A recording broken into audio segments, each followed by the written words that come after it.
Note: the following video depicts a specific configuration of the notebook. The same removal and replacement procedures apply to all configurations of the notebook.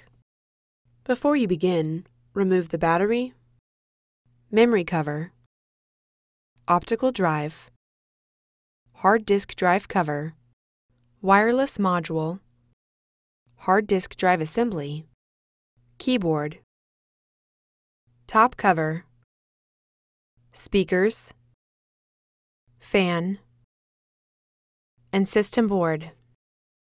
Removal.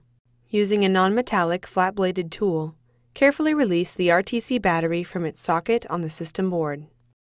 Remove the RTC battery. Replacement. With the positive side of the RTC battery facing up, toe the edge of the RTC battery into its socket and gently press down until it snaps into place.